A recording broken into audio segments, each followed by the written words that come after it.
Vietnam War veteran Frank Orzio was born August 14, 1948 in Manhattan, New York. He had 3 brothers and 1 cousin that was like a brother to him. His mother died when he was 9 from cancer, which resulted in Frank moving in with his aunt in California.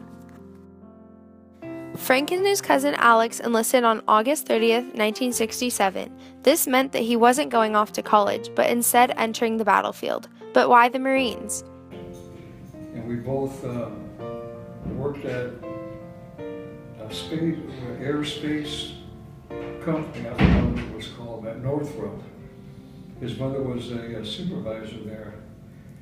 Anyway, as we got a little bit older, we started getting bored with things and decided to go join the Marines. So that's how that came about. We enlisted August 30th, 1967. We went in the Marine Corps. Well, the Marine to us is the best. I mean, obviously every Marine believes that, and it's true. We're not the Army of One or the Navy. We don't wear these colored berets. We just wear, the same uniform.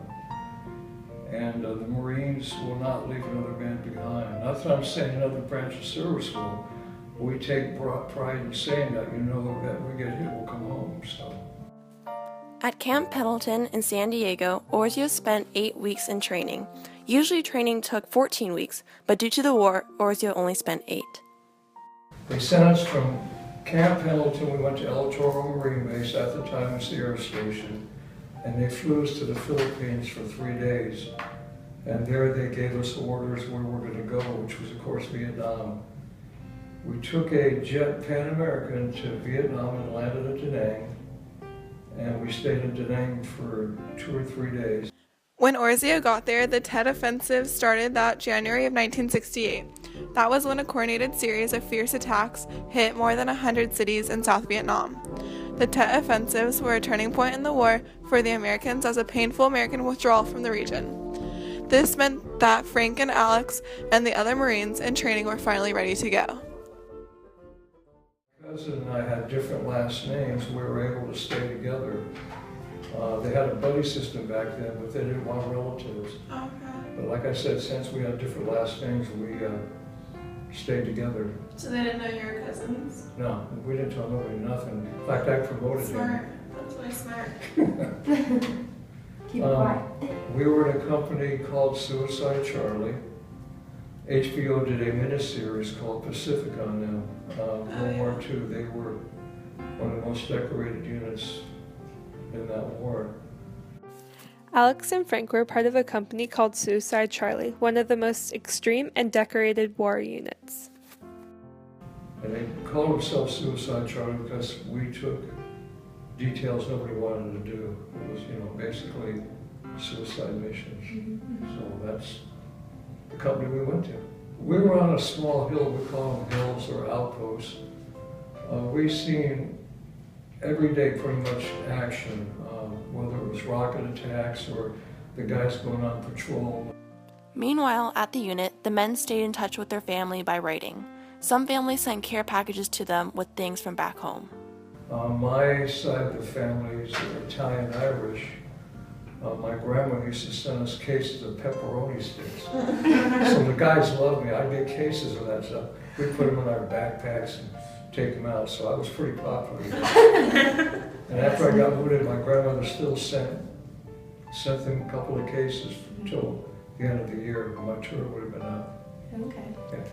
Even though the men missed their friends and family very much, they stuck together as a brotherhood of 8 or 9 men and never left any man behind. There's a saying that you go to war to fight for the America and the flag, and you find out seriously in combat that you wind up fighting for the guy on the left of you and the guy on the right. Orzio explained that the men had to always be ready and alert, so there was no off time. But while in the bunkers, they would play cards, write letters to home, or catch up on the rest. Frank specialized in the 106 recoilless during his time at war. Sometimes he was joined by his cousin in the same truck. One day, as Orzio and Alex were driving back from a patrol towards the main base, their truck was hit by a rocket and then a landmine, an explosive that is triggered when a vehicle drives over it. Yeah, well, when I got blown up, I got flipped out of the truck. He one with the truck too, but the truck laid on top of me and pinned me. And nobody could recognize me because my face was pretty much gone. He said because of my black hair is the only reason why he knew it was me. He grabbed me and stuck his fingers in my artery because it was pumping blood out. And so they got me out. Lieutenant Colonel Wally, a witness of the attack, later sent Frank an email recalling what he remembered from the traumatic experience. He goes, Alex, that's my cousin. It's me, Lieutenant Colonel Wally Kastner. I remember it like it was yesterday. I was coming back from Charlie Med, which is a medical group, and was in the shotgun seat of the truck when the company Jeep pulled up. And I got out of the truck and got in the Jeep. Whoever took my place and the driver were killed. We were about 400 meters behind you when the box mine went off. I remember lifting Frank's head up so we could stop the bleeding from his neck, and I thought his head was going to fall off. We were Marines, and I take such great pride in having all of you with me. You never failed me to do what was expected. Be proud to know that I love all of you. Lieutenant Colonel Wally. As a result of extensive injuries and blood loss, Frank went into a coma for 3 months, leaving Alex with the false notion that his cousin was dead. He never returned to war. I really don't know if there was an incident that was one more scary than the other. Except when I did get wounded, I did know what happened to my cousin for months. So that there bothered me for a long time until I found out he was okay. Yeah. For Orzio, coming home was far more scarier than any event on the actual battlefield. It was. We couldn't figure out what are people mad at us for. Right.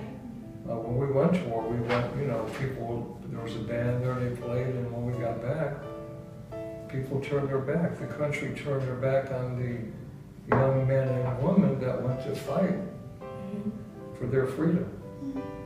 The ill treatment, unfortunately, started immediately as soon as Orzio took his first steps on American ground.